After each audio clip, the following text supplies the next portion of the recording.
New James O'Keefe undercover video exposes dysfunctional Biden White House. All right, you all ready? This is our main story. Let's have a look at this. Now, chat, what we're going to do is we're going to go straight into the video. Let's watch. I work at the White House. So you're pretty high up. So there, by the way, is James O'Keefe. Now, you remember earlier where I showed you that meme? This meme, where it's like, yeah, it's just wearing glasses. Now, this is maybe an advantage of the entire left ignoring James O'Keefe and just never seeing what he says because the press doesn't publish it. They don't know who he is. So all he has to do is come over here and wear glasses and they can't tell it's him. But this is so stupid. How did they not know? How did they not realize? How have they not been briefed about this? In the government. Yeah, I'm fairly high up. I'm good at keeping secrets, and so I manage 2 federal agencies, the State Department and USAID. So when you say it's like security, like you're protecting the networks of the federal agencies You're that you give all your information to. the I need a mission coder. is to protect. James O'Keefe is making himself sound more gay than he is. Chat, I'd like to reiterate, James O'Keefe is a hero. Yes. Information. And we are like the president's voice when we go into meetings in terms of discussing and promoting the president's priorities. Is he going to be the nominee? I love this as well, because it's not even that you've got some like shitty bouncing around body cam or anything. The person on the next table just has a camera pointing at them, filming the whole thing and getting all the audio as well. This is a good get by them. They did well with this one, even just technically speaking. But you'll see as we go through that what is revealed here is good stuff. Now, unfortunately, there's nothing really innovative here, but it sort of confirms a lot of things that we figured we already knew, and we did. Yes. And she will be the vice president nominee. Yeah, I don't. There was a debate about removing her from the ticket, but sadly they didn't. She can't keep black What the staff. fuck? They quit on her in May. All right, let's just talk about that for a second. He's saying that there was a debate in the White House to remove Kamala Harris as vice president, to not run her, but they decided not to. So, like, this is probably accurate information, and now all the speculation that we've been doing for the last few years about the opinions within the White House and the motivations within the White House, this is actually confirming quite a lot of it. And we were right about almost all of it. So it's no longer just, well, do they, don't they, like, how is it in there? No, we now know a lot of the things that we suspected. And they're confirmed. So, they wanted to get rid of Kamala. Kamala is, like, universally detested. I don't know anyone who actually likes her. Not even the crooks like her. And this is the weird thing. Like, I can't figure this out. She can't keep black staff. Talking about Kamala Harris here. So any black member of staff that is working under Kamala Harris, they quit en masse. Now, for someone inside the White House with all these leftist motivations who is also a raging homosexual, to have noticed that and to say it candidly, that's got to be quite a correlation. Like, why? Speculation, please, in chat. Like, maybe she like, because Kamala Harris is like, what is she, like half black, half Indian or something? Or it's not even that. It's like she's less, I think, less than half black. So, does she like have a resentment against that part of her identity, and she actually hates blacks? Does she just find them incompetent and is brown enough that she doesn't have to coddle them? Maybe that's it. Maybe her time keeping blacks locked up way longer than they should have been red-pilled her. They may be quitting because she's so bad, but for this guy to have noticed that it's blacks specifically doing it, I wonder why. I keep forgetting what she is racially, but she's not particularly black, and she's being referred to as the first black. No, she's a mixed race. And I don't know if she's even the first mixed race vice president. Do you know of any other examples, chat? She might be. But I don't know if she is. But with him, I mean, he's got dementia. Yeah, well, he's definitely slowing down. Well, they know that he has those issues. I think so. But they're not the willing to say polling it. shows it. And, They're not willing to say it correct. publicly. And same thing Well, with why Kamala not? Harris. Is she's not popular, but you can't remove the first black lady to be vice president from the goddamn presidential ticket. So let's just cover that. James O'Keefe asked, like, they know that Biden's slowing down, or they know that he has dementia. And this guy who is, like, as it says, Charlie Krieger, cybersecurity policy analyst and foreign affairs executive office of the president. He's quite high up in the White House, as he himself said. He says, yeah, Biden's slowing down. Seems to confirm that he has dementia and that the polling shows it. And is now saying you can't remove the first black lady to be vice president from the goddamn presidential ticket, he says. So, like, again, this is all, like, those two things are things we kind of already knew they were thinking, but this is confirming it. And again, it's not 100% confirmation. It could just be this guy's opinion. But he seems to be talking from the perspective of this is what the White House believes, is what the people around Biden and Kamala Harris believe. I expect that it is. Like, what kind of message are you going to send to... Oh, wow, in 1929, there was an Indian VP. Okay, so Kamala Harris is nowhere near the first. He says, what kind of message are you going to send to African-American voters? The message that you're sending to them by no longer pandering to them is that you can vote for someone who is not pandering to you, which is what the Republicans are doing. Like, the Republicans are not pandering to blacks and Hispanics or any other race. They do mention it. They do talk about it. Trump is proud that he appeals to them, but I think that's only because the principles are universal, not because he's pandering. The left pander exclusively to other races. Not all, but I think a decent portion of non-whites actually don't like being pandered to, or don't know anything different. And what they actually want is not pandering. It's something more basic and more practical. This is not all. There are some who are less, shall we say, civilized. Matt Gaetz says Trump didn't need women voters because... What's this? Hold on. Because there's a Julio and a Jamal Reddy.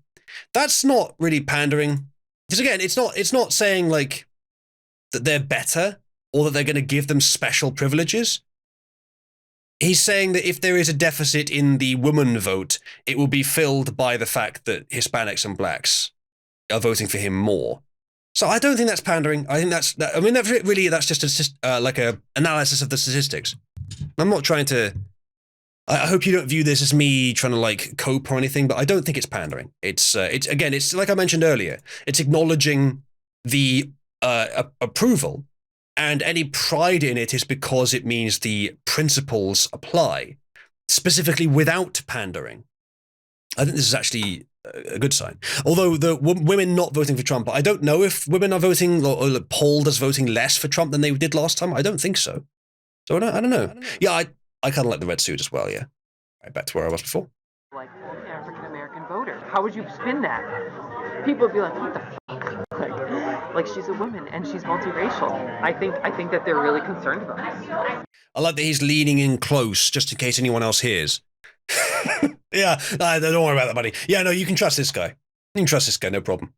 Surely he was thinking, like, I don't know, your face looks familiar. And James O'Keefe was like, yeah, I just have one of those faces. Everyone thinks they recognize me in his best gay voice. But they won't say it. Well, I guess if they say it publicly, correct. Biden is no. They can't say it publicly. No, they got to toe the line. Do they say it privately? But they won't say it publicly. Correct. Biden is no. They can't say it publicly. No, they got to toe the line. Do they say it privately? I mean, I'm just telling you what I've heard. Like, You're just telling me the truth. Does it make sense? So again, it's not that surprising. But the reveal here is that internally, the White House people all know that Biden is demented. So again, not surprising, but it's confirmatory. It means that even our opponent knows it. They just can't admit it. No, but that's what I've heard. Matthias, there are females in our midst with more manly voices than this. I've had a meeting with Michelle Obama at one point when I was an intern, and someone asked her, will you ever run for office? And she said no, emphatically. Really? I've seen all this shit. Okay, so here's something funny, chat. Someone asked her. So,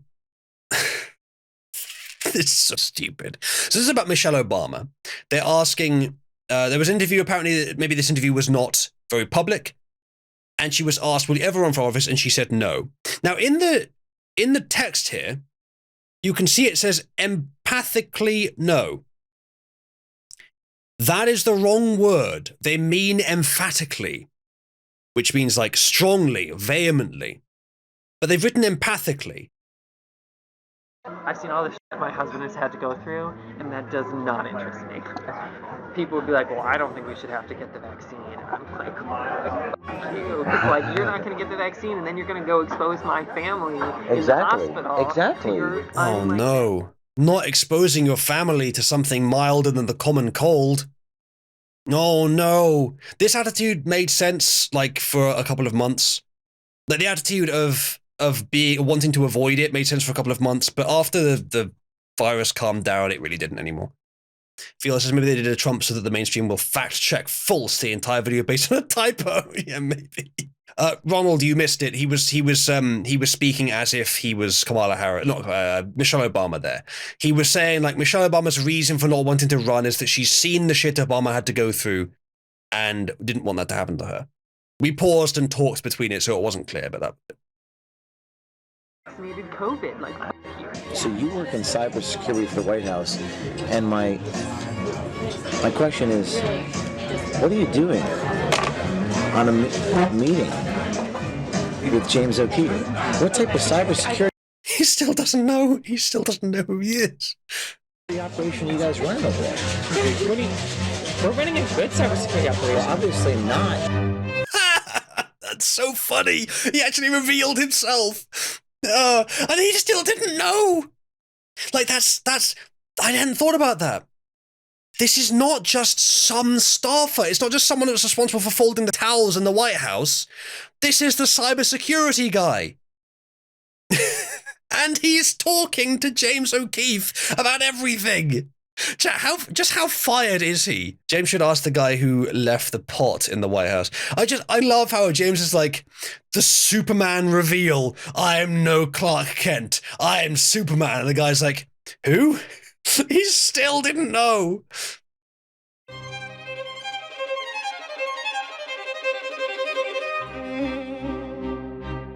I think we've seen like the good bits and the rest of it is the raw, but let's watch a bit more and see.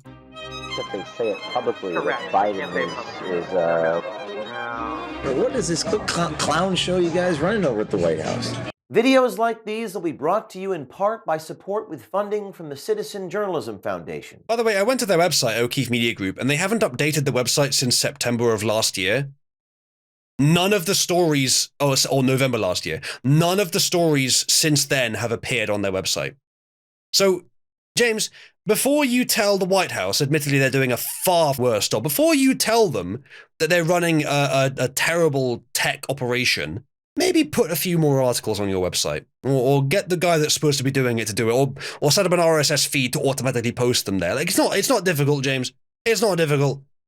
And you're advertising the website here. I thought it was like a dead or defunct website, but no, you're advertising it, so go ahead and fix it. That said, do support OMG if you like their stuff. Foundation.com to learn more. Charlie Krager I don't think my punditry is useless, but their investigative journalism is, I think, more useful. So go ahead and support them if you like them. is a cybersecurity policy analyst and foreign affairs desk officer in the executive office of the White House. He manages 2 federal agencies, and for the last 4 years... This, by the way, comes just after... let's see if I can find it, actually. So this comes just after this tweet from James O'Keefe. Let's get this up. So he posted this yesterday. It was roughly yesterday. I looked at this while I was away. You know, I couldn't talk about it on stream while I was away. Didn't have my PC with me. Obviously, it's a big desktop PC. I looked at this, I thought, oh shit, this is going to be huge. So this is what he said. James O'Keefe said yesterday, people familiar with the story coming out tomorrow keep texting me, asking me about fear. I've taken the time to write a careful response. At 39, I've lived a good life. Whether it's complete or not is up to me. What happens next, I don't know. If there's more to come here, so be it. I've learned the pursuit of truth requires extreme risk while operating without a safety net. I've experienced so much. I've lived 10 lives compressed into the fraction of 1. That's all that a man can hope for. Meteoric highs, extreme lows, and near-death experiences, jail and jury trials, travels to every state dozens of times, adventures, travails, failures, betrayals, and loves lost and gained, repeated valleys, moving and climbing mountains, enduring multiple rebirths and renewals, he says. What I Learned is written in 3 books, particularly American Muckraker, the filmed Masterclass, released and unreleased. He says, I've received love from a balanced family with honest parents and sincere grandparents who raised me to have a manically driven work ethic, all while believing in the best in people. From my vantage point, he says, the last thing is on the verge of extinction unless things fundamentally change. He goes on like this, right, talking about it's been a hell on earth to witness people go against everything they claim to believe in, etc., etc. He says, I'm not suicidal, but I'm also not afraid to die. Like, big deal. He says, I'm tired, boss. And they make excuses or do nothing after sliding into his DMs and saying how much they appreciate what he's doing. So here I stand, he says, I can do no other. If they're going to kill me, let them kill me. Let's do this. Let's raise the stakes, expose them all, etc. All this, like, big talk, massive talk. Like, this is the kind of thing you'd expect him to say before he breaks a story that just ends the entire Biden regime or just, like, tears down some grievous edifice of our enemy. But the story he actually released so far isn't that big. It confirms things that we already knew, from a source that might not be 100% representative of the White House. It's good. You are a hero. Please continue doing it. I'm glad you did it. But I'm not sure if it warrants this level of, like, doomsaying. The only thing I can think of is that maybe this is just the first of a series of releases that he's going to be releasing about this story that relate to the White House. If so, I take back everything I just said. Go ahead. Like, let me see the good stuff. It's good so far. Let me see the good stuff. Let me see how much better it gets. But so far, what he's released does not match the gravitas of these statements. State Department. He works on the president's priorities, executive orders, is a high-up official, and cybersecurity subject matter expert. I met with him undercover on Sunday, January the 21st, with my hair dyed, wearing fake eyeglasses. Not only did he not recognize me, he sang like a bird. His social media, which was scrubbed after my initial meeting with him, says he likes long walks on the beach and diplomatic negotiations. I'm familiar with the Kennedy School at all. Harvard? What about it? Yes, I'm in the executive education program there at the Kennedy School. Really? Yeah, so I got a job at State Department. The State It's Department. like I essentially started at Georgetown and I applied at State. And I went to Georgetown for my master's, where I studied when I joined the security studies program in the School of Foreign Service. So when I was there, I focused on, like, cybersecurity and technically cyber intelligence. So, like, the espionage and the spy game that cyber intelligence You really are play James against Bond, each other. aren't you? I know. My grandmother likes to be like, he's a spy. And my parents are like, you can't say that. Don't tell people. Don't say that. Don't say that you're a spy. That makes you like a target. I mean, yeah. Yeah. Well, it makes you a target for, like, honeypot-based information extraction. Well, at least he's aware of that. You know, he'll be avoiding it at every turn. He'll be working hard to make sure that never happens. But Yeah, I but mean, no, I'm not a spy. I work at the White House. So What do you- I do oversight and management, and so my job is to help. Can you imagine looking at this guy just like this guy on the left here, like hunched over, putting in effort to explain what he does, to explain all the secrets to this guy who's just going to immediately release them. Like, putting in effort to how he's going to word it, thinking about, can you imagine seeing that as his employer in the White House? I think someone's fist was clenching rather hard while watching this. A table got slammed several times while watching this, and this guy is going to be very fired, I expect. Oversee, like, responses to cyber incidents and cybersecurity problems, and so I manage 2 federal agencies, the State Department and USAID. So I like Yeah, you've got AIDS, all right. have recurring meetings with them where we talk about goals and we talk about the president's priorities and, like, how are they coming on certain executive order deliverables and, like, all of this kind of stuff. Charlie says he's responsible for protecting the networks of the federal agencies. so when you say it's like security, like you're Yeah, so this guy's in charge of cybersecurity, chat, so definitely don't test him. Because so far, his cybersecurity has not reached to the extent of James O'Keefe exists. So definitely don't test him. Definitely don't test whether he's as in every sector as he is here. I'd like to remind you all, do not crime. Protecting The networks of the federal agencies You're that you give all your information to. that through commerce or Everyone. Yeah. So you're commerce. protecting the networks. Yes. And I'm Which networks, chat? Which networks is he protecting? All the networks! Yeah, there we go. not like sitting there coding. Yeah. I'm meeting with like the senior level decision makers, and we're talking about problems. You're doing it and at issues senior and, like, level. Yeah. So the I need a mission coder. is to protect. He's not a coder. What a surprise. Right, yes. Information. That's very impressive. Thanks. Wow. That's cool. That's really cool, Mr. James Bond. Charlie Krager, who works in the executive office of And of course, James here is charming him at every opportunity. the White House, says he's the president's voice, and his mission is to protect networks, promote the president's priorities, work with the Security Council, and other parts of the White House. We are like the president's voice when we go into meetings in terms of discussing and promoting the president's priorities. And So you're like the enforcer. kind of, You're yeah. kind And the State Department people are more difficult, high maintenance. And Why is that? They call me demanding. Why are they more high maintenance in the State Department? Because the State Department has a big ego. So tell me about you. So you went to Rutgers. Yeah, I went to Rutgers. And what'd you major in? Well, I majored in journalism. This is true, I think. I think that's actually what James O'Keefe did.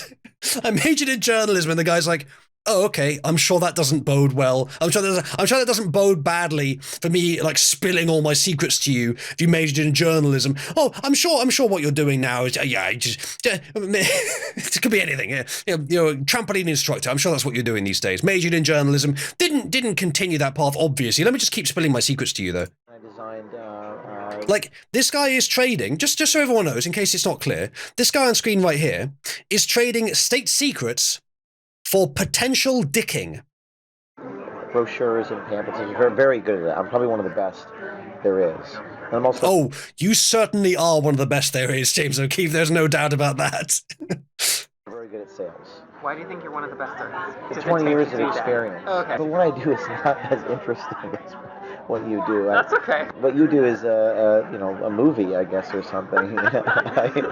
Charlie Krager, who works in the executive There you go, just compliment them. It's like, the guy's not even being smart about, like, okay, so the whole honeypot thing, if it's happening to you, you could be much less likely to see it than looking in from the outside where you already know it's a honeypot. Because think about how many interactions you have in a year, and like the honeypot one, it may be really suspicious, but it may be done quite skillfully. It may be quite hard to detect. So I don't want to come too hard on him, phrasing, for not detecting it. The problem is, it is literally his job, cybersecurity for the White House, and he's out there spilling secrets he shouldn't spill to anyone. The sympathy I'm trying to have for the average person just doesn't apply to him. Anyone being nice to me is immediately suspicious, yeah. He was thinking journalist in DC, probably safe. Yeah, that was smart, wasn't it? I mean, hey, maybe it was. Maybe the journalists in DC are all just in on it. But hey, anyone can go to DC. Almost.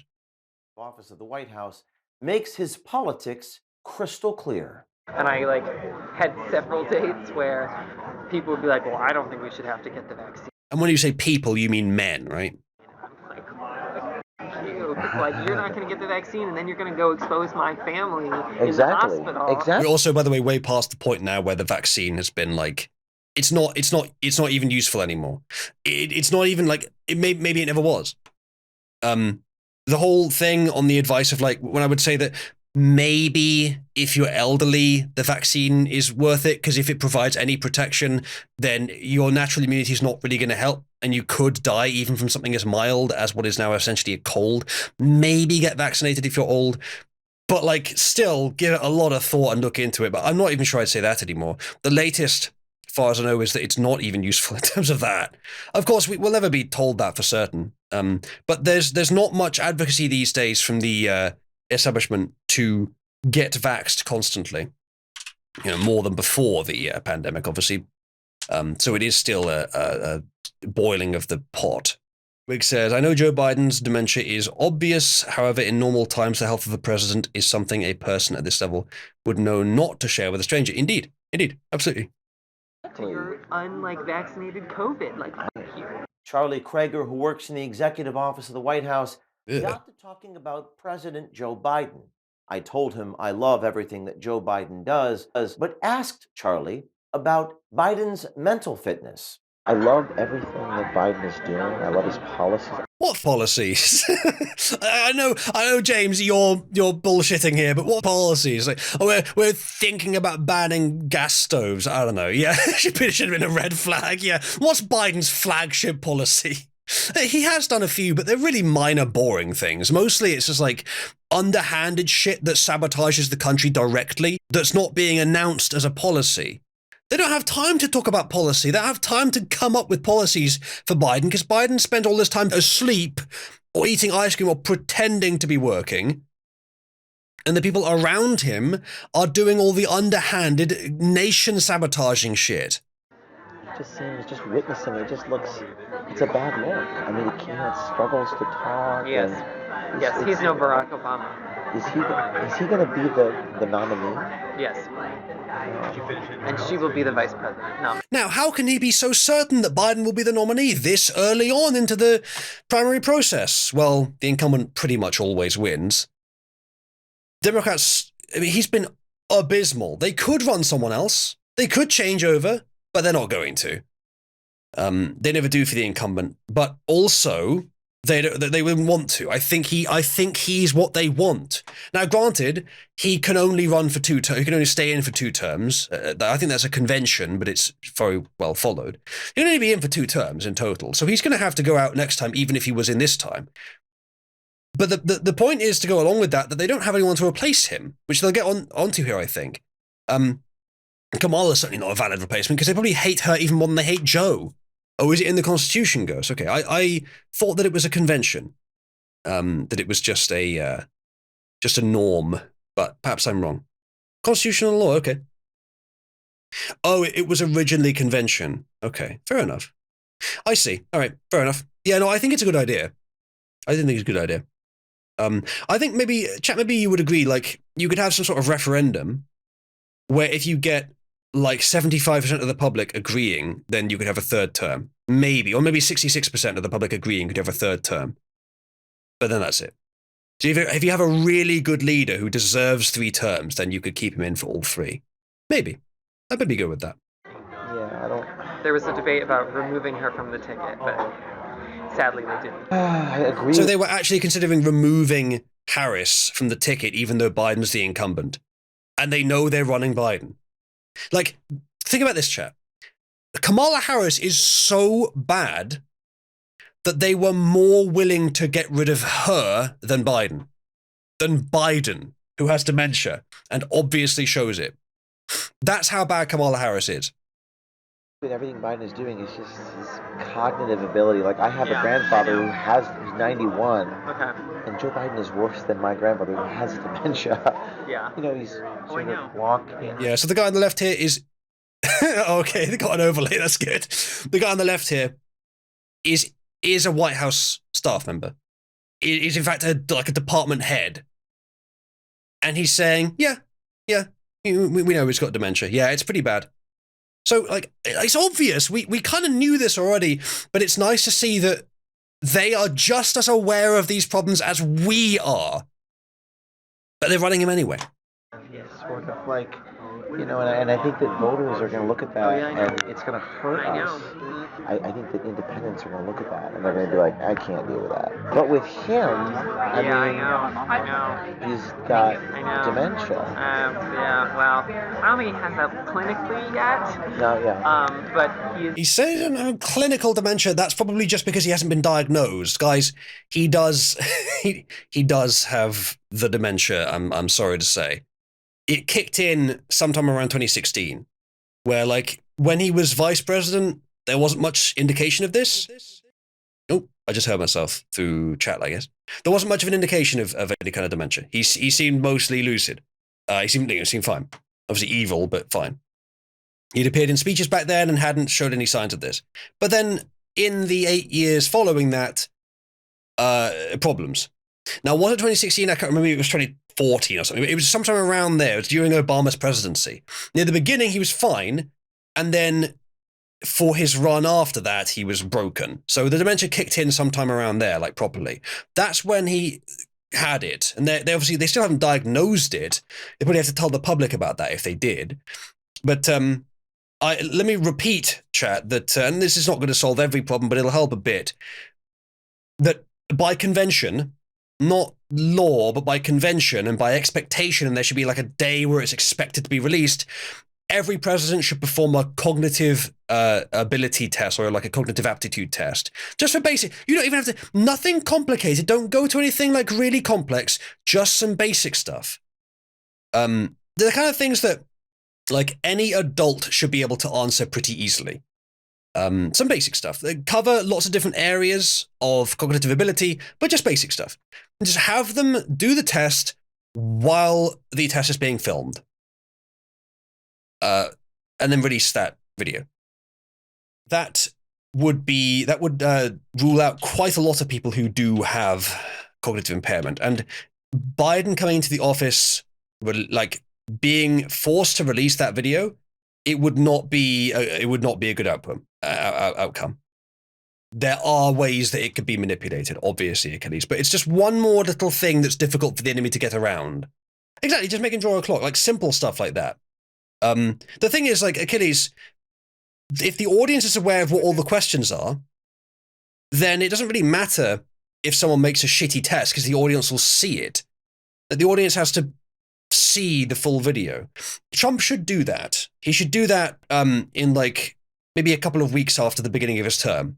Just take a day and then go and do the test and like declare, on this day, I am releasing this unedited raw feed of me performing a cognitive ability test, or like a really basic level cognitive ability test. I pass with flying colors. I expect and personally obligate every future president to release a video exactly like this of them performing this simple test on this day and make it an easily identifiable day. I don't know, like February 10th, like a round number, something simple that people can remember. Just say February 10th, time for the video. Where's the video? Didn't release it. Well, he must be then. And just, it would add a bit more doubt if someone doesn't. If you, live stream it, something like that. Just make it difficult. No help, no spoilers. Ronald, I haven't really, like, I would expect to have seen some sort of like age-related issues with Trump by now, but I actually haven't. What have you seen? Encourage. Well, not just encourage, but like obligate, but not legally, is what I was looking for. Would Trump even have the free time to do that so early in his term? No, Matthias, that is a good question. Perhaps he would do it before they become president, when they become president-elect. So in the time between the election and the inauguration. That would be a good time. Or before the election. That might be even better, actually. Do it before the election. So all the candidates, both. It's not technically two, but, the major candidates, they all by convention have to do it. Yeah, it should be before the election. They all have to do it before the election. And then release it. And again, have to, not necessarily, but exactly. One of them puts it up and says, I hereby challenge you, my opponent, to submit a similar video of you performing this cognitive test. Where, like, often it's not going to be necessary, but it's like, make it a tradition, make it a convention. Just to rule out the possibility of someone that getting in. Definitely slowing down. My question is, are the people, like your colleagues or the White House or whatever, do they get it? Do they know that? See, Meatbun, I have speculated that you could have a process for determining some sort of office, perhaps a court office or something like that. Part of the process could be kind of like a game show where you get asked questions where a lot of the audience will know the right answer as well. But you can see the contestants who are up for this office actually answering in real time these questions. I think that they probably do, but no one in modern history has ever said, like, we're not going to renominate the president for a second term. Like, that just hasn't happened. Do Like, they know? Yeah, it hasn't happened. It probably isn't going to. Even if they didn't want him for the second term, they might not. But I think he's what they want. They either want someone who, like, they just want someone who can just sit there while they do all the evil behind him. Someone who's not going to get any wild ideas to stand up and try and do something themselves, because technically they do have the power to do things. Someone that's just going to, like, I got that broadcasted to me again. Someone who's just going to sit there and let the policies flow in behind them without doing anything but rubber stamping occasionally. Like, free ice cream for the rest of your days. All you have to do is sit in a few meetings, go say a few words occasionally. You get lots and lots of money. You're guaranteed comfortable for the rest of your life. We do the policy. We do the actual presidency work. That's all they want, and Biden's perfect for that. Democrats need little from the frontrunner beyond his corporeal presence, indeed, from the Atlantic. Yeah, indeed, that is true. Know that he has those issues. I think so. But they're not I willing mean, the to say polling it. shows it. And, They're not willing to say it correct. publicly. And same thing But with why Kamala not? Harris. She's not popular, but you can't remove the first black lady to be vice president from the goddamn presidential ticket.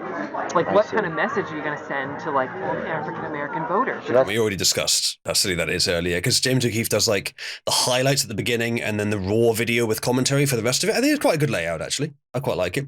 And then I expect that, I don't know if he has for sure, but I expect that he releases the full, raw, unedited version elsewhere. The reason why they won't remove her. That's what I think. How would you spin that? People would be like, what the f? Like she's a woman and she's multiracial and she's like... But she's not popular. Charlie says he's seen, in the executive office of the White House, people talking about how Kamala Harris hemorrhages black staff. Kamala is so unpopular. The New York Times did an article about how she hemorrhages black staff. She can't keep black staff. They quit on her in mass. She hemorrhages black staff? Yeah, there's a New York Times article about it. It went, like, people sent it around at the office and everyone was like, oh, why don't shit. they like her? Then the subject came up about replacing. I want to know why. Kamala Harris, black staff. This picture of her with, like, a wizard outfit and a black star. She's more of a witch, actually. I don't see anything about it. But either the article never existed or the articles have been, like, scrubbed. It's all going to be about the leaked audio. This guy says, I had to meet many times with nasty former rep Eddie Bernice Johnson. One of her black staffers came to work for us and had stories. So not Kamala Harris, but well, that could be it. Business Insider staff turnover driven by burnout and apprehension to being labeled a Harris person. She is just that unpopular, is she? A Kamala Harris staff exodus reignites questions about her leadership style and her future ambitions. This is from Washington Post. The rumors started circulating in July. Vice President Harris's staff was wilting in a dysfunctional and frustrated office, burned out just a few months after her historic swearing in and pondering exit strategies.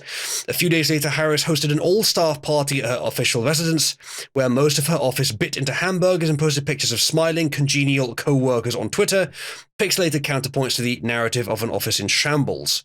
Quote, let me tell you about these burgers at the VP's residence. Chief Harris spokesperson Simone Sanders gushed in a tweet. The food was good and the people were amazing. Her official defense against reports of staff unrest was more searing. She called people who lobbed criticism behind nameless, quote, cowards, and stressed that working for a groundbreaking vice president was a difficult job, but not a dehumanizing one. Quote, we are not making rainbows and bunnies all day. She told, this is so cringe, by the way. I'm skipping over the cringe just to get to the meat, if there is any. She told one outlet, what I hear is that people have hard jobs and I'm like, welcome to the club. Well, yeah, so this is just, this is the person responsible for spinning this exact bullshit and calling them cowards so that they can actually, you know, find out who's really saying it. 5 months later, Sanders is leaving the vice president's office, the highest profile member of an end-of-the-year exodus that includes communications chief Ashley Etienne and 2 other staffers who help shape the vice president's public image. Sanders told the Washington Post her departure is not due to any unhappiness or dysfunction, but rather because she is ready for a break after 3 years of the relentless pressure that came with speaking for and advising Biden and Harris while navigating a global pandemic. There she is. She looks awful. But the quartet of soon-to-be empty desks reignited questions about why Harris churns through top-level Democrat staff, an issue that has colored her nearly 18 years in public service, including her historic but uneven first year as vice president, etc., etc. There isn't actually anything here, as far as I can see, about race. One of the things we've said in our little text groups among each other is that what is the common denominator through all this, and it's her, said Gil Duran, a former Democratic strategist and aide to Harris, who quit after 5 months working for her in 2013. It's not even when she was vice president. In a recent column, he said she's repeating the same old destructive patterns. Who are the next talented people you're going to bring in and burn through and have them pretend they're retiring for positive reasons, he told the Post. Interesting. So here it is, chat, if you want to read through it some more. But I don't think this is the right one. So far be it from me to say this, but I don't necessarily believe from the White House, from the corrupt White House, currently corrupt. Kamala Harris and Joe Biden. I think they need to get rid of him or get rid of her. Yeah. But I don't think they're going to do that. Then Charlie Krager, who works in the executive office of the White House, says he's heard his colleagues say they can't tell the truth to the American people about what's really going on. But they do say it behind closed doors at the White House. I think that they're really concerned about this. But they won't say it. Well, I guess if they say it publicly, Correct. that Biden They can't say it is No. they can't say it publicly. No, they got to Do toe they the say it line. privately? So they know it. They know it. Of course they do. But Yeah. it's the optics and like the scandal. I think they feel wouldn't be worth it. I mean, I'm just telling you what I've heard. Like, You're just telling me the truth. Does it make sense? No. Here's the remarkable thing, right? This is one guy on one date. There are, let's say, 50 people in a similar position around the White House who have similar levels of information as this guy, probably. Maybe it's more like 20, but it's not as low as 5, I don't think. It's a lot more than 5. That many people who have this kind of information. Now, this guy may be the standout for leaking it, but this is just one date. How many other people has he told? The thing is, James O'Keefe getting information like this, it's not like he can just magic his way in. I think it's more like AI art. A lot of the renders don't work out. You got to keep going. It's a quantity thing, an attrition thing. You get it eventually. So he hit one eventually. He's not capturing every single time sensitive information is leaking. So this guy right here, how many men has he been with in the past year alone? So how many of them has he leaked all this stuff to? How many of them have asked him what he does and then been interested in the politics stuff he talks about? The fact that he works in the White House, that's pretty major. I mean, he was sure to include that. So yeah, I expect that these secrets are being leaked constantly. Just to add to the stockpile of reasons to believe that our opponent are not only malicious but also incompetent. But that's what I've heard. Charlie Krager says he's just telling us what he's heard in the executive office of the White House. I've had a meeting with Michelle Obama at one point when I was an intern, and someone asked her, "Will you ever run for office?" And she said no, emphatically. Really? For office, and she said no, emphatically. Really? She said, "I will never run for office. It does not interest me." I've seen how, like, she said it a lot more eloquently, of course, than I'm going to say it, but she was like, "I've seen all the shit my husband has had to go through, and that does not interest me." I asked Charlie Krager, who works in the executive office of the White House, how is it that a security official in the White House doesn't know he's on a meeting with James O'Keefe and would divulge such secret information to James O'Keefe? So you work in. So the remarkable thing here is that we already saw earlier that James just like whips off his Clark Kent shades as like, it was me all along. And the other guy has no idea who he is. James, that is kind of cool what you did there. But to be fair to you, and obviously heroic for doing any of this, but to be fair to you, mate, it's not like the glasses were protecting your identity. He doesn't know who James O'Keefe is. He should, but he doesn't. It's not that the glasses were protecting you. Cybersecurity for the White House, and my question is, what are you doing on a meeting? with James O'Keefe. And how do you think it looks to the American people that working in the Office of Cybersecurity, you're sitting across the table with James O'Keefe, Okay. founder of Project Veritas? Oh, I've heard of it. Yeah. Yeah, we do undercover investigations into people. What does it look like to the American people that the cybersecurity specialist at the White House is sitting across from the founder of Project Veritas? So you've heard of Project Veritas? Okay. My defense of you is going to be a little weaker now. What type of cybersecurity operation are you guys running over there? What do you... We're running a good cybersecurity operation. Well, obviously not, because you're meeting with me. Did you not do your research? Or what is this clown show you guys running over at the White House? And then he leaves. I would have liked to see the footage of him leaving, but just see, like, did he, like, slam on the table and then get up and start walking out? Or did he just calmly get out? There's credit to him if he had any sort of restraint there, because he must have been pissed at them. Like, bear in mind, this guy was expecting to get dick at the end of this. Now he's getting dick, meaning nothing. Not only nothing, but he's probably getting fired.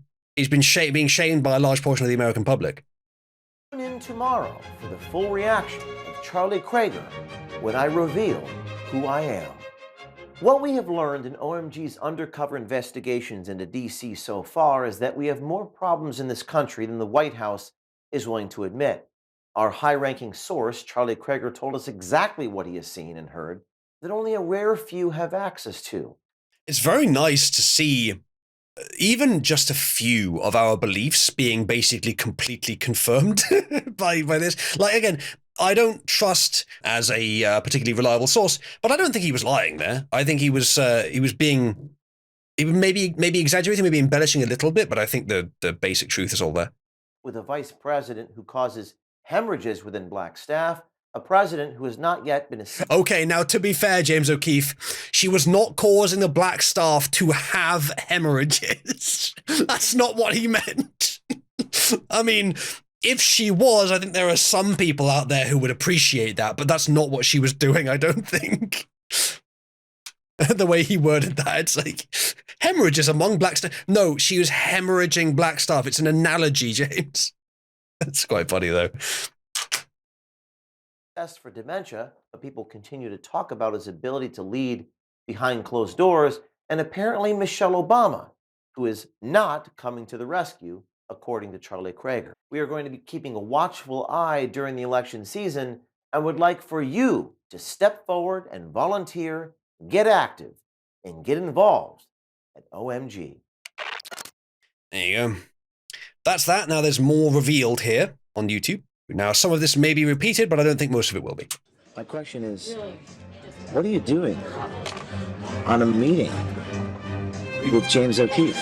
What type of cybersecurity operation are you guys running over there? We're running a good cybersecurity operation. Well, obviously not.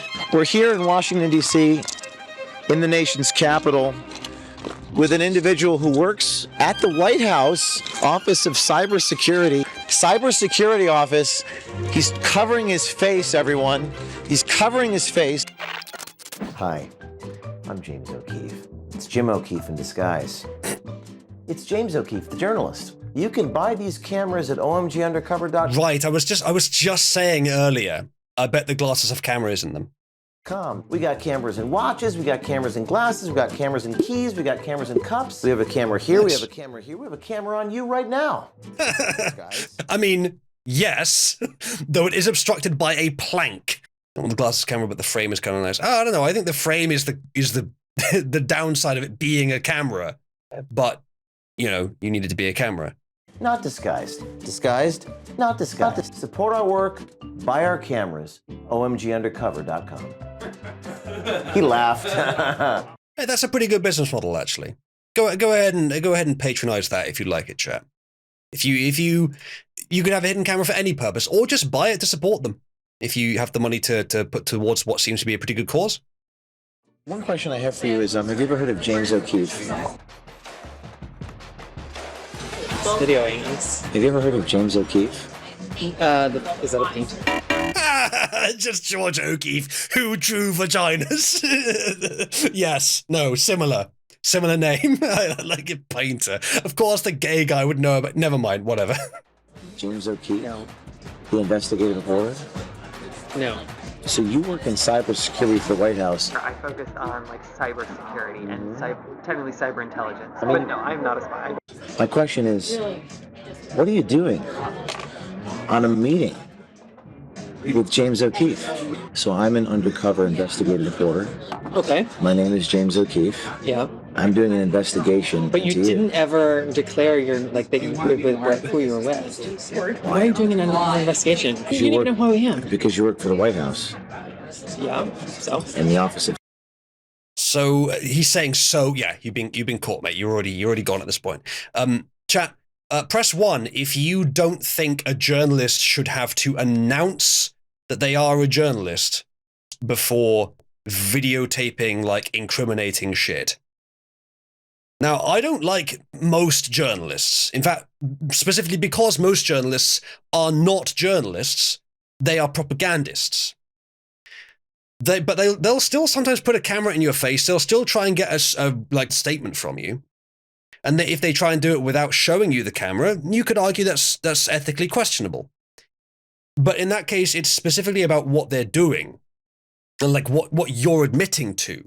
If you're admitting to a crime on the basis that you thought the guy recording you would not record it and would keep it confidential, then no, you can't insist that they keep that quiet. But if you're saying something that is then edited out of all proportions, then sue them.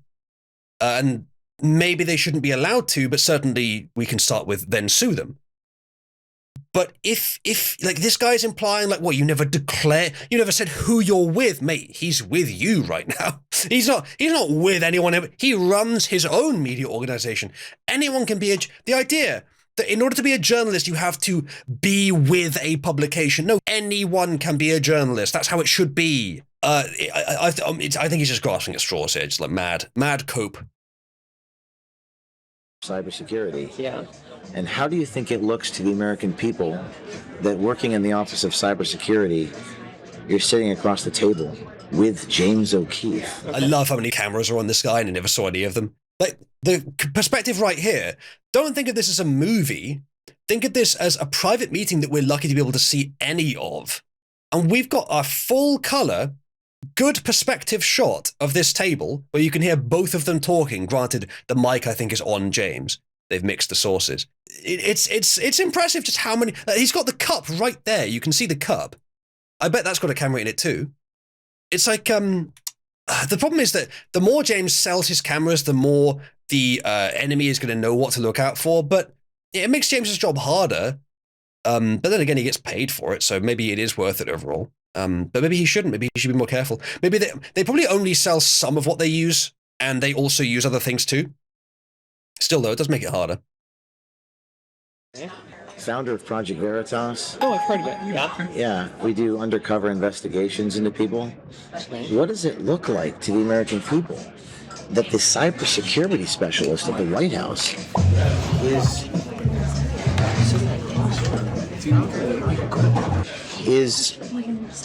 sitting across from the founder of Project Veritas? What type of cybersecurity operation are you guys running over there? We're running. These guys at the table in front of him, they're having a lot of trouble. What if my kid sees? Maybe, James, maybe I would have blurred their faces. I don't know. They're in on it. But like, there's plenty of other people there who don't need their faces revealed to the public. I maybe would have blurred their faces. A good cybersecurity operation. Well, obviously not, because you're meeting with me. Did you not do your research? I mean, I didn't have your last name. I just had James, and that was your name. You did.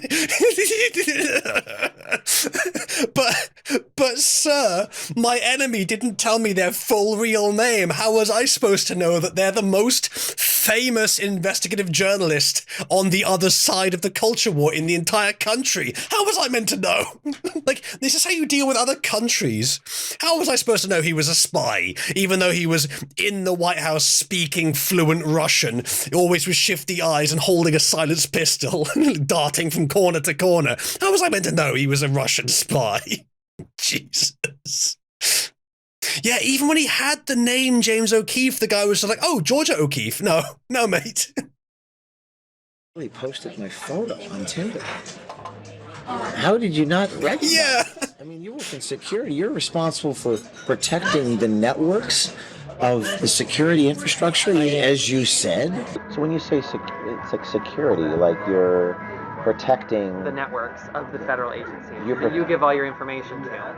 that through commerce or Everyone. Just in case you were wondering, chat. One of our enemy's greatest weaknesses is the complacency and lack of merit brought about by their own policies that they also apply internally, at least sometimes. And also by requiring people to be, by having other requirements besides competence. Because they require people to be blind upwards and evil downwards, or to be actually just evil in general.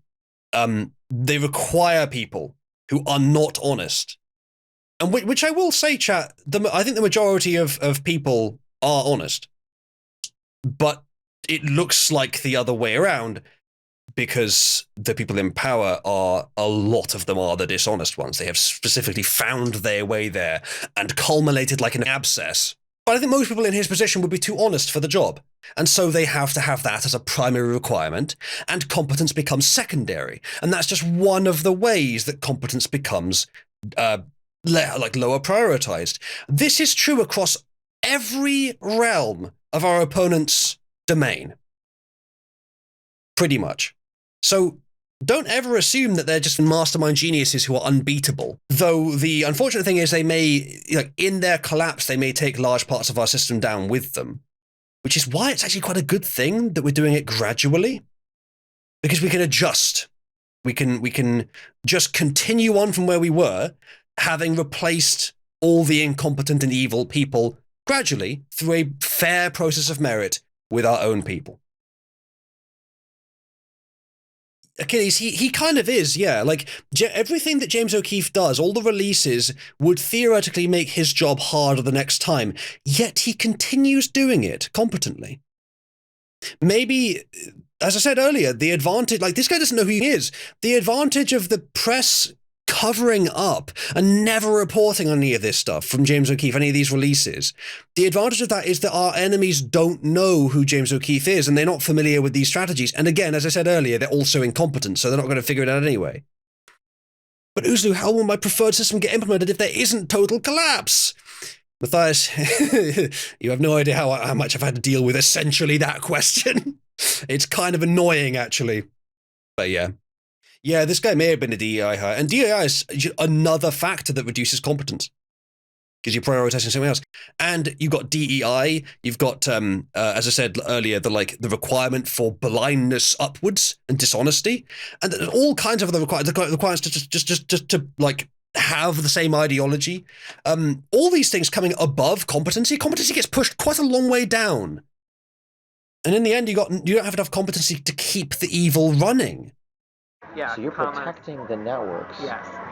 And you're literally meeting with the guy who literally is undercover. What is this clown show you guys running over at the White House? It's not a clown show. I'm not sure I would have done this in James. I think I would have continued the date for as long as I possibly can and just drilled this guy for pumped this guy for as much information as he was worth. And then at the end, when you really have when he is starting to think, so like, is it time to go? Like, when it's clear that no more conversation is going to happen, then reveal it. Don't do it preemptively just because you run out of questions, which is it seems like he did here. Like, continue for hours. Keep starting back up the conversation. Like, when he says, "Are you ready to go?" Just like start up a new thread of the conversation. And then until he finally gets so annoyed that it's clear you're not going to get anything else out of him, and then tell him who you are. Then he'll stay for just a little bit longer, and then you get this footage. It seems like James gave up too early here. Maybe there was a script that he was following that, I haven't done what he's doing here. Maybe it's a lot more difficult than it looks to keep things on topic and to keep the other guy like onto things that you want them to talk about. Maybe it's very difficult to do that. But I don't know. I would have tried to keep going as long as possible. Well, no, see, he did get quite a lot, but like this, tell me, chat, does this guy on the left here, the target here, does he know things that would be useful to us that he has not admitted in this conversation? Yes, I think he probably knows lots of things of that nature. Now, even if James cannot get any of that more information out of him, still worth a try. We're doing really great work on behalf of the American people. If this is the cybersecurity that you guys are running, how can the American people trust that you're going to keep their information secure? The president is dedicated to keeping the American public's data and information secure. Like we have the Yep. He's now gone into for some reason they said talking mode engaged. That's a stupid thing to say. He's been talking the entire day, but he's doing the, like, now that he's aware he's on camera, he's just shitting out the scripted spiel. He's shitting out what he usually says to the controlled press. Executive Order 14028, we're working with federal agencies across the government to implement all of these security protocols which have never been done before. Like, this is a great step forward in cybersecurity. But you work in cybersecurity, Yeah, and you're on but I don't know who you Tinder. are. Like, that's fine. Yeah, You have Hunter Veritas is. I've heard of it, yes. Yeah, it doesn't look good. It doesn't look good that you're out there talking about Biden, talking about the White House. I mean, Just all of so- this is my personal opinion. I don't know anything for real. Like, I'm not a political appointee. Well, do you in fact work for cybersecurity? Yes. Do you in fact work with the White House? Yes. Okay, so that's real. So it doesn't look good. I mean, what do you think Joe Biden and his staff are going to say?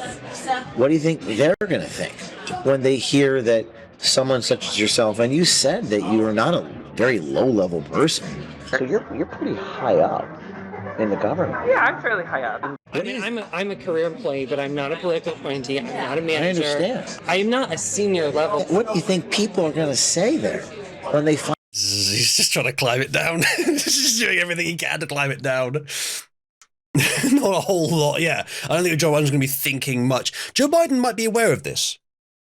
But he might have forgotten by now, but he's probably been told. Find out that you're out there blabbing in a restaurant about the president, Kamala Harris. But he's definitely slowing down. So, like, bear in mind, chat, while we're watching this was released about an hour ago. People in the White House, people around Joe Biden, maybe Joe Biden himself, are currently watching this, and they're not happy. While we're watching this and smiling and laughing and making jokes and poking fun, the people in literally the building that holds the most legitimate power in the world, by some measures, are not happy. They are sweating. Just so you know. My personal opinion. Perhaps literally right now. I'm entitled to my own personal opinion. You absolutely are. You 100% are. And that's all I was sharing with you. I've had a meeting with Michelle Obama. They over say the it line. privately? I'm just telling you what I've heard. Like, And the American people will hear those opinions. Why did the American people hear what I'm thinking? Because the American people have a right to know what happens in their government. They do. I agree with you. Yes. They have a right to know, as you said, what happens in their government I'm just telling you what I've heard. Like, and why they won't remove Kamala Harris publicly. and same thing But with why Kamala not? Harris. She's not popular, but you can't remove the first black lady to be vice president from the goddamn presidential ticket. Like, what kind of message are you going to send to, like, all the African American voters? What I don't know that. Honestly, Kaiser Holt, you and other people have talked about like 2 gunshots to the back of the head.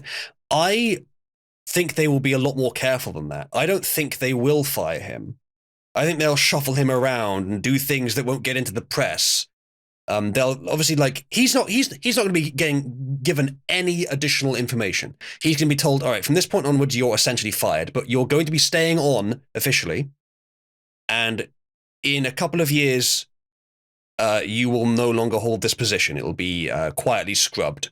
Until then, do not interact with our office, but like maybe impose some requirements that he comes in every now and again. It's like you're going to be on 10% pay or something stupid like that. Because they would rather not have anything else about this in the press. Certainly not an admission of guilt in the press. Achilles, the notion that it's all a convoluted psyop and that like James O'Keefe may be involved, it's possible, but I don't think so. Maybe the best evidence for that is that Project Veritas was, I think, sabotaged, is a fair assumption, to try and get rid of him. It seems clear that's what they were trying to do. Now, he got into maybe even a better position after doing that.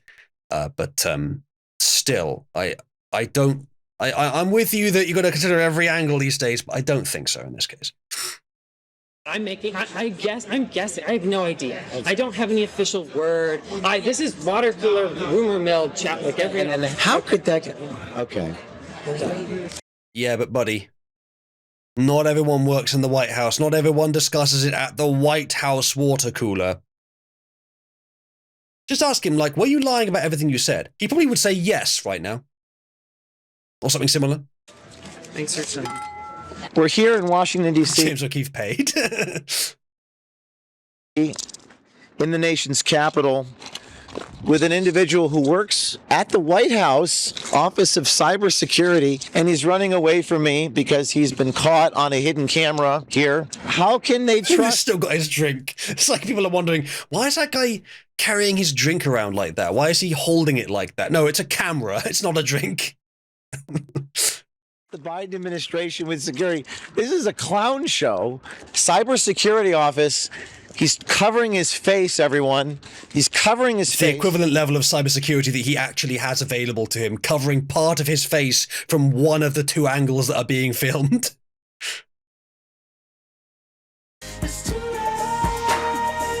It is too late.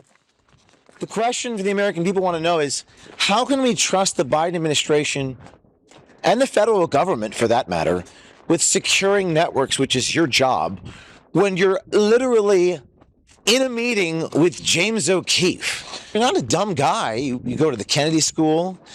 You went to Georgetown. Are you familiar with the Kennedy School at all? Harvard? What about it? Yes, I'm in the executive education program there. I essentially started at Georgetown, and I applied at State, and I went to Georgetown for my math. Yeah, being at a high position in a university does not make one intelligent, as perhaps is being demonstrated by the video on display right now. You're not a very low-level employee. What are you doing? What are you doing here today? Are you texting Biden for your boss? As he was happy to discuss all of his opinions, all of these facts regarding his job, I regarding expect he's calling for an Uber or something, because if he gets into an Uber or a taxi, then he knows they won't be able to follow. the election, regarding Joe Biden, but rendered mute here in the nation's capital, not willing to say another word after being told that he was on a meeting with James O'Keefe, talking about protecting the nation's network security, talking about Kamala Harris, talking about Joe Biden's cognitive abilities, and now he's furiously texting somebody. Not sure who he's texting. All right, well, good luck to you, sir. We'll be publishing your video online, and I hope our government is more competent than what I've seen here today. Unbelievable. You can't make this shit up. So, chat, I'm curious, like, what is the point of chasing them down the street? I'm not saying don't do it, and I sense that there is some reason to, but what is the point? Because James does it very often, and it always seems like what he's saying while he's chasing the guy is, like, kind of cringe and meaningless. Is it just shaming them? Is it just to, like, so that the people watching can be like, yeah, you get him. You hound that guy. You harass that guy. He deserves it. And he kind of does. Is that the reason? Actually, this guy didn't reveal that he's done anything unethical, I don't think. But I don't doubt he has. To get a reaction? I guess so, yeah. Just antagonize them. If he gets attacked, then it's good press. Okay, that's actually a good point. That's fair enough. Not super ethical, that, but I guess, needs must, because they deserve it. Yeah, again, like, maybe it's kind of cringe, though. I think maybe James should work on his antagonizing game, because all he was doing there was recounting what had happened. I'm sure that he could do better with that. Yeah, maybe that's also true. They feel that they lack the courage to stand behind what they've already said. That might also be true. You offered to teach you to be less nice. Well, in this video, James O'Keefe was quite gay. Until he took off his glasses. They actually posted the meme. Okay, that's pretty good. This is it's a good meme.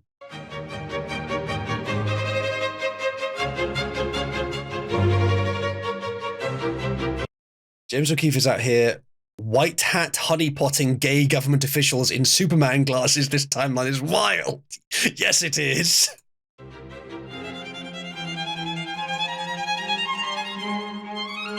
Yup. Yup.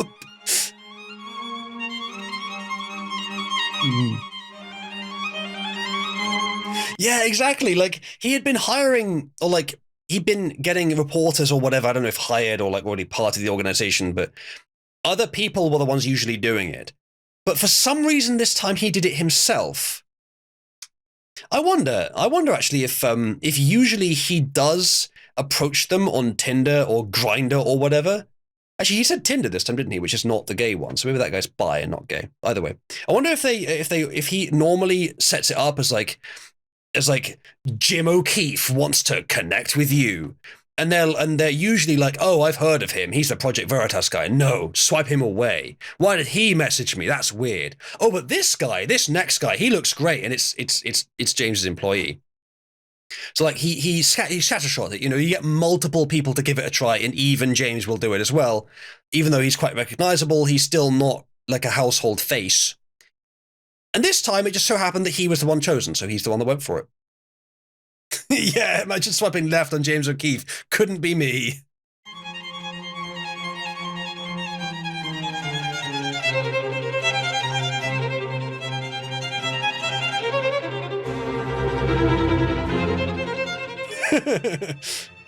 You know, the undercover journalism that you come to love at O'Keefe Media Group, exposing things the public needs to know, is not only risky, very controversial, it's also really expensive. You have to make payroll, hire journalists. This is their sponsor request. So I won't play it for you, but I will recommend that you support them.